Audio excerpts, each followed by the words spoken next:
Hey y'all, it's Sarah, the wine-loving bookworm, back with another book review for your Sunday night. I have a special guest tonight, my husband, Jim Hampton, his UCF gear on, even though they lost last night. It wasn't fun. Represent. So tonight we're going to do something a little different. Instead of wine, we have, what is that, Irish whiskey. We got this as a gift for our housewarming party, and so we thought we'd give it a shot tonight. He's a whiskey drinker, I am not, so let's see how it is. Oh, he's got to pour it. Oh, he's got the ice. Ready? All right. And wait, hold on. It is Proper 12 Irish whiskey, distilled, aged, and bottled in Ireland. So that's the brand we're trying tonight.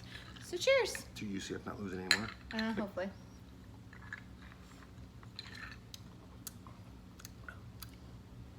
It's pretty good. Pretty good. It's almost like a little sweet. Yeah. Thanks, Ron. That's good. It's like Jameson, but like a sweeter somehow. This is good drinking whiskey. Good drinking whiskey. What else are you gonna do with it? Clean out I know your some whiskey you can use oil to take off or paint. Yeah, there you go. Okay, so not bad. If you're a fan of Irish whiskey, what's it called again? Oh, he's going for more. Proper 12. Proper 12. It's Proper 12 Irish whiskey. All right.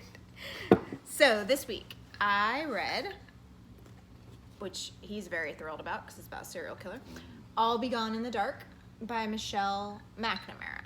So we're gonna kind of wing this here tonight. I'm not really sure how this is gonna play out, but he's gonna ask me questions and then I'm gonna answer them and then we're gonna see where this goes. So hit it. And you know, speak up. So you read another book on how to kill people. No. I'm starting to get worried because that's all she listens to. It's not a how-to. Murder and... It's not a how-to. Not a how-to. Okay, tell me about it. So. Okay, that's very broad. All right, so this is about the Golden State Killer, which this woman, Michelle McNamara, wrote about. She actually coined the name Golden State Killer. He used to be called the East Area Rapist Original Night Stalker, which they called him Erons, which is just doesn't roll off the tongue. And the serial killer they refer to as a Night Stalker is Richard Ramirez, who is, you know, active in the 80s. So they called this guy Original. I've seen him on TV, or is there pictures of him? I mean, they had Richard Ramirez on TV. No, didn't they do like a special on him or something, or? Who, the Night Stalker? Well, I'm getting there. The Golden State Killer, I mean. Yeah. So the Golden State Killer was prolific in the 70s and 80s. Oh, you can see my dog right in the corner. That's funny. What they know of, 13 murders, over 50 rapes. He also burglarized homes. That's where he started. And he went from Northern California, like Sacramento area, north of San Francisco, all the way down to Orange County, which was south of Los Angeles. So they actually didn't know it was the same person until DNA kind of had its moment. And they were able to put the DNA into a database, and they matched him up with all these crimes all over California for 10 years. And he started out as a burglar, I'm gonna show that. And he would like go into houses and like ransack the houses. And so he was called the Visalia Ransacker, and they were able to connect him to be this like rapist and murderer later on. So that's the 5-minute. The gist of it. Yes. So they caught him using the DNA matching stuff? Or? Yeah, I mean, let's not jump ahead. Ask him to ask questions. Now I'm saying don't ask that question. Let me talk a little bit about who he was, because he was a very, he would research his victims. He a lot of times would break into their houses before the attack occurred. Doors would be open, they thought they closed, they would hear people outside. There would be a lot of hang-up calls, not only at the house where he attacked, but the houses in the neighborhood.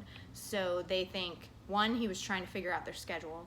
Two, he actually had a list of prospective people he wanted to attack. Do a lot of like serial killers do that? No.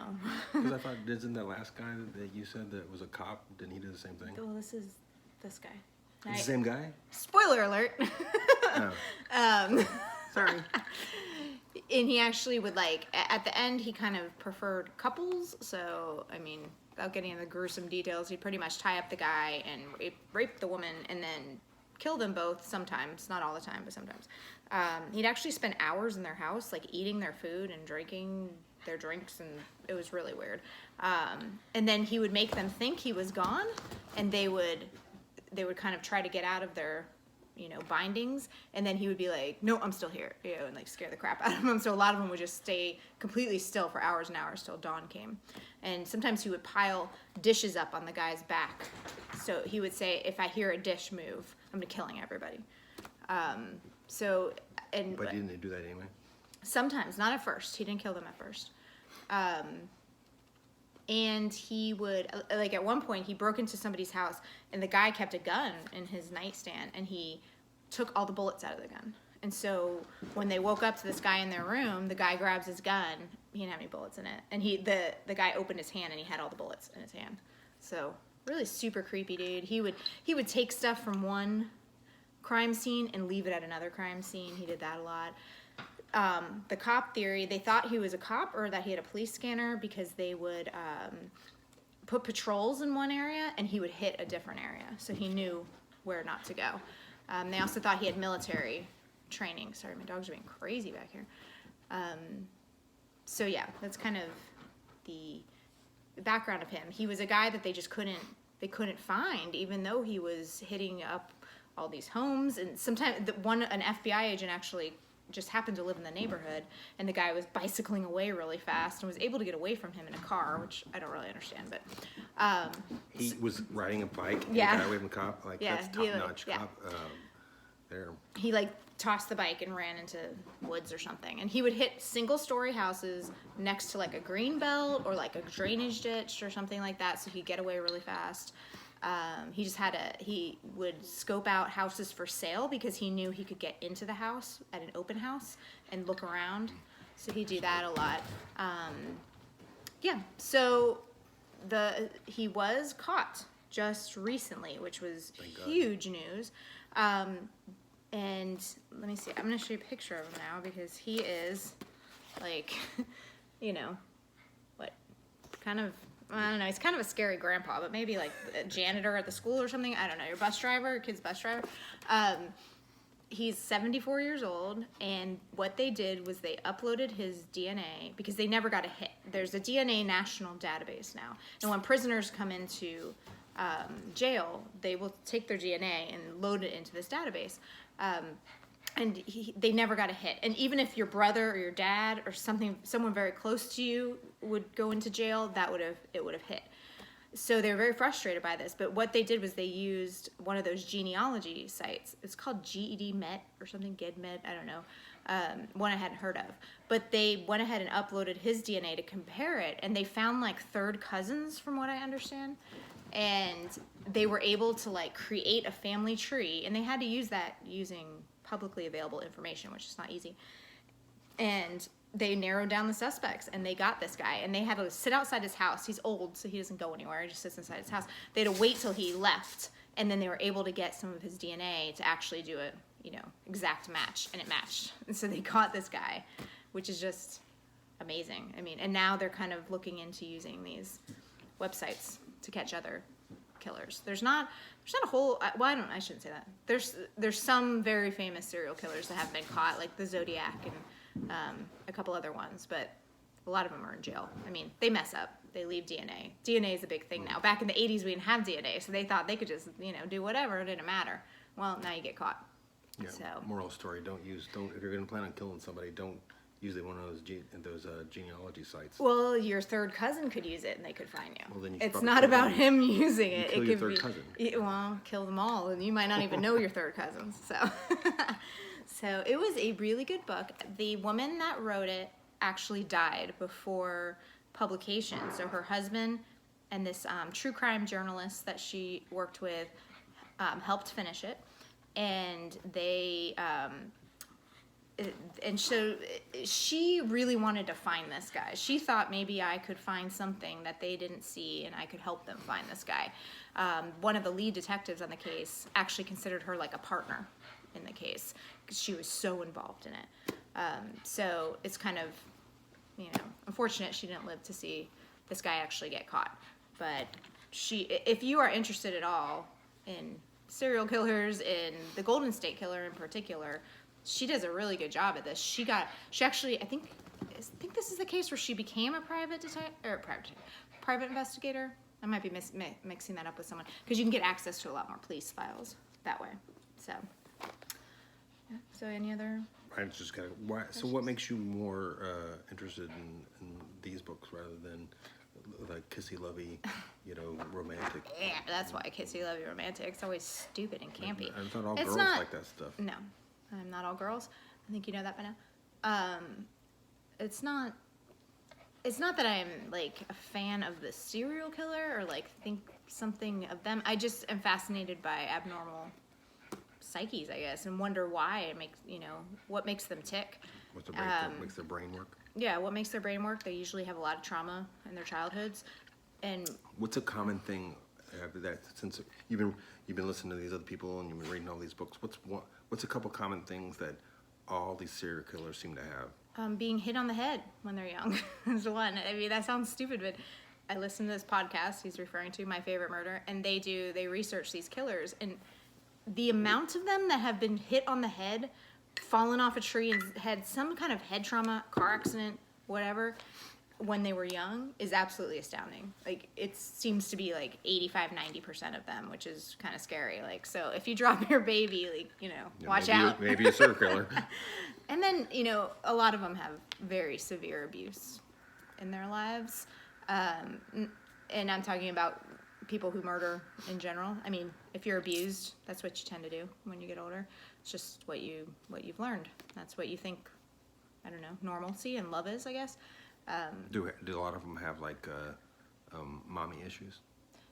This guy afterwards used to like cry, and the people thought he would cry about his mommy. But later on, one woman was sure he was saying Bonnie. And this guy who they caught was engaged to a woman named Bonnie right before all this stuff happened. And she left him. And so, I don't know, that's... Like, I get chills thinking about that. It was like, it's a trigger. So they're thinking the whole time he was saying Bonnie, not Mommy. And they were misunderstanding. He was crying. Yeah, he would cry a lot of times. After he killed people? Well, rape the woman and stuff. Yeah, oh, because he was like pissed off? Oh, and the thing I forgot to say when he said the police, this guy was a cop. He was a cop for like 4 or 5 years in Auburn, California, which is in the Sacramento area, which is where most of his murders happened. So that's like really, like he's an actual policeman. Oh, and the one last thing I want to say, we're going really over now, but they did a town meeting at one point about him because there were so many, things going on. And this guy stood up in the town meeting and was like, I don't understand how a man can let his wife get raped and blah, blah, blah. He's like, that would never happen in my house. Well, like 3 months later, his house got hit and the same thing happened to them. So the theory is he was there, but now that they know who he is, maybe they can go back and really try to figure it out. And he was a cop, so he might have been there. Just to be, because he liked to play with people a little bit. Afterwards, like even years and years after these crimes happened, he would call their house and be like, remember what we did back then and stuff, like creepy stuff. So, not a good guy. So this guy cried because this woman broke up with him or left him? I mean, we don't know, but that's what they think. So he was like raping these women just out of like anger? And... Well, I don't know. I mean, obviously, somebody leaving you doesn't make normal people turn to murder and rape, but... Obviously. But yeah, they think he was probably saying Bonnie, but we'll see if this guy was dropped on the head as a baby. I don't know. And they also thought he might have military experience, which he did. He was in the Navy. The guy they caught for a while. So, yeah. So that's the Golden State Killer. Interesting. So anyway, yeah, it's a really good... And I'll Be Gone in the Dark is actually something he said to someone that he was in their house or something. He kind of progressed. He started out as like a burglar and then did more and more stuff until he was actually murdering multiple people. So, and right now they can't get him on burglaries. They can't get him on rapes because the statutes of limitations have passed with those, but they can get him on the murders. So, and from what I hear, I listened to an interview with one of the detectives. He's not saying boo. So, you know, we'll see what happens. He's 74 years old, so what does he got to, you know, he's not going to get a deal. You know, he's not, you know, his life is over. Yeah. So, well, anyway, that was the book for this week. Again, I'll Be Gone in the Dark by Michelle McNamara. If you are, you know, at all interested in that, then give it a look. And so next week, to wrap this up, I am going to be reading The Body Keeps Score. And look at the author. Bissell van der Kolk. Okay.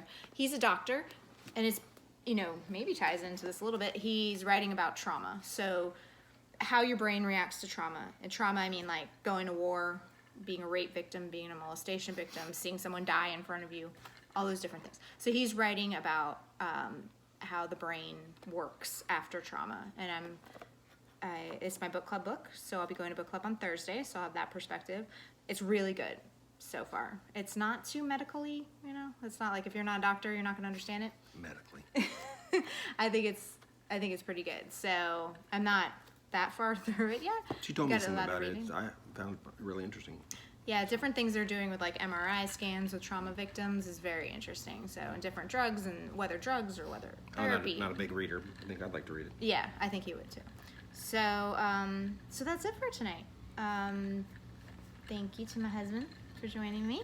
And pick you up some what is it called? Proper 12. Was it Proper 12? Proper of 12? Proper 12. Oh, it looks different on the back. I don't know. Proper 12. Okay. Proper 12 if you like Irish whiskey. This is actually pretty good. I'm not a huge whiskey drinker, real but good. I like a little bit. All right, cheers. Yeah, it's good. All right, guys. See you next week. Have a great week.